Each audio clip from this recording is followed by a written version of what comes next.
back, relax, and maybe get yourself a snack. Me and you gonna have a little chat about books. Hi guys, I am here today to do a book review, and the book that I'm going to be reviewing is INDA by Sherwood Smith. This is the first book by Sherwood Smith that I've read, and I really enjoyed it.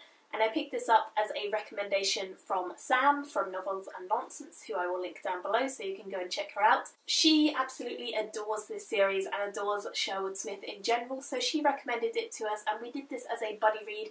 Me, Michael from Bitten by a Radioactive Book, and Louisanna, whose channels again I will link down below so you guys can go and check out. And I really enjoyed this book. I thought it was really interesting for a variety of different reasons, so let's get into the review. Going into this, I didn't have a clue what it was about. Looking at the cover, I thought that it was about a girl named Inda. In fact, it's not about a girl, it's about a guy who's named Inda, a young boy in fact, and we follow this young boy named Inda as our main plotline. There are other plot lines, there is a lot of political stuff that happens within this, and there are different races and different countries that we get views at, but the main story focuses on Inda, who is a young boy of 8 when we first meet him. And we see him as he starts to grow up and go through various different walks of life to become a better character and to become a very interesting young man. One thing that this book does excellently is to craft a creative and complex, unique world. In this world we have multiple different races of people. For example, we focus largely on the IASCANs. We have multiple different people, we have multiple different races and languages, and they're all being spoken by different characters. The IASCANs are the race that we follow most of in this. We follow a lot of characters from them, and they live in the Sartan continent in Isaac Leroy's empire. They speak IASCAN as a kind of everyday language. However, they also have another language for the nobility, and the nobility speak MARLOVAN. MARLOVAN is considered to be the language of war. It's what people speak during wartime, or if they want to be very formal or something like that. Some of the characters within this are considered to be MARLOVAN, even though they're also IASCAN, so it's a kind of strange blend of the two, and it's very much a kind of integration of two cultures. It's a little bit confusing at first, but it's one of the things that I really enjoyed exploring and expanding my knowledge of as we went through the story. When you speak in a certain language, you give a different meaning to the word that you're trying to say. For example, during wartime, the king takes on a new MARLOVAN title which says to everyone, "We are at war." The king has now taken on his MARLOVAN title, "We're at war." As for the characters, the main character is Inda, who we meet as a young boy of 8, and he is the son of a prince and princess, so although he's not the heir to the throne, he is a very important character still, and we get to follow his story as he goes from his hometown and city into the training at the academy, where young boys and girls who are of the nobility are trained rigorously to defend the land against war and really interesting things like that. I loved the balance of seeing how women and men within this were evenly balanced. There was no sway towards men being the ones to defend for war. Women and men both are trained in fighting, they have different techniques, but they both use them for different things, so it makes sense.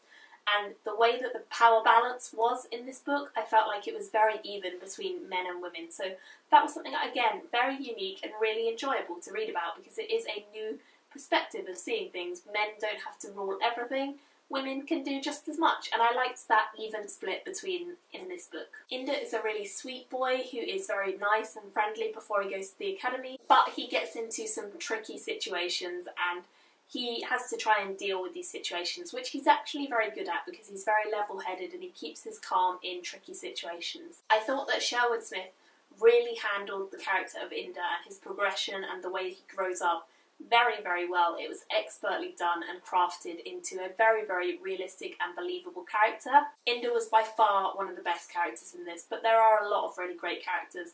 But Inda, because we focus on him so much, there is a lot of development that he goes through and a lot of things that affect his personality that were really interesting to see and read about. Other characters who are worth noting are DOGPISS, who was a really very funny joker, kind of comedian amongst the boys at the academy. He gives everyone a good laugh and a good time, and his story goes through a few ups and downs in a good way because he is very comical and enjoyable to read about. Tanrid, who is the older brother of Inda, is again a very interesting character. Older brothers and younger brothers within this world have a very complex relationship and quite a scary and sad relationship. The way that older brothers are raised is that they need to beat their younger brothers to kind of train them, and so it's quite a brutal way of growing up. However, Tanrid actually is quite a nice person underneath that, and although he is nasty to Inda at points of the story, as we go further through the story, we kind of understand that he's been raised that way and that there are other reasons for what he does. TDOR is a young girl who is betrothed to Inda and has been betrothed to Inda since he was born. She's actually a little bit older than him, I believe. She is a very feisty and willful character, and she has a strong sense of truth about her and clear-headedness, which I really enjoyed because she was a very believable character still, very realistic. All of the characters in here were pretty realistic and very nice. They all had their own personalities, which is a really great thing that Sherwood Smith managed to achieve, and I really enjoyed all of the characters. Sponge is the second son of the king, so he's not the heir to the throne, but he is the second son. He was such an enticing and really, really wonderful character to read about. He has a head full of books, and he's really engaged in reading books and scrolls and finding out about history and finding out about everything. He's really, really likeable character, even though he's not a very good leader at the beginning.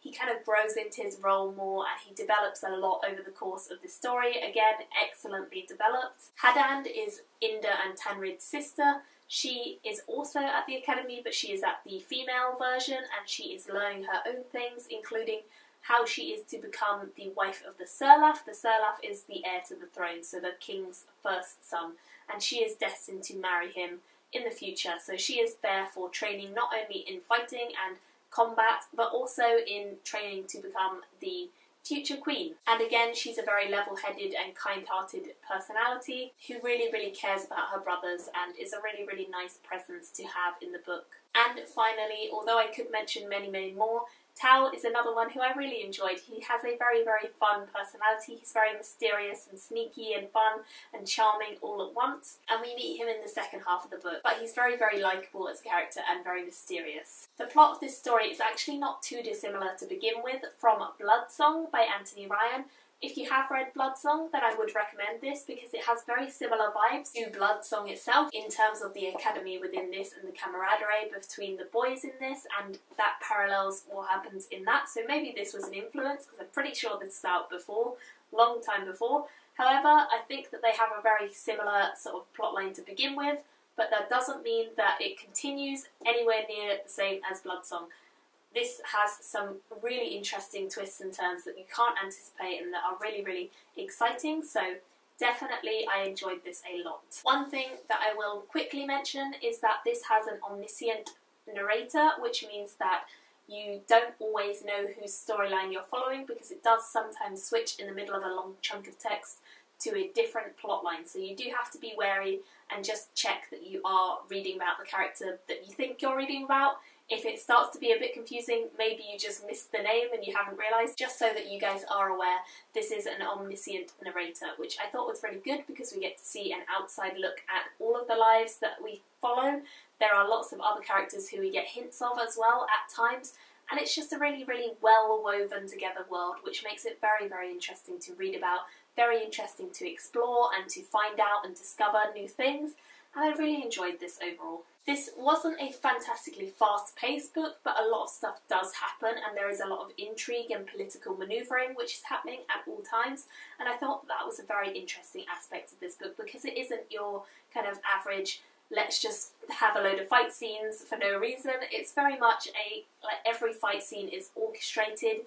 There is training for war, there is training for battles, there's a lot of drilling, there's a lot of military aspects and kind of political aspects, but it doesn't dominate the story either. There is still a very interesting storyline that we are following, so it's not just about politics or manoeuvring or anything like that. I will definitely be picking up book number 2, which is The Fox in the Future.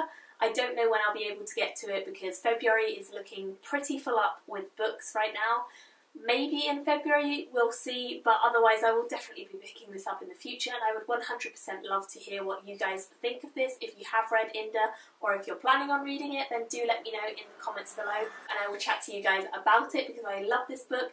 I ended up giving this a 4 out of 5 star rating, and I really enjoyed it, so definitely one I would love to chat to you guys about. Thank you all for watching, and I will see you all very soon in another video. Bye! Me and you gonna have a little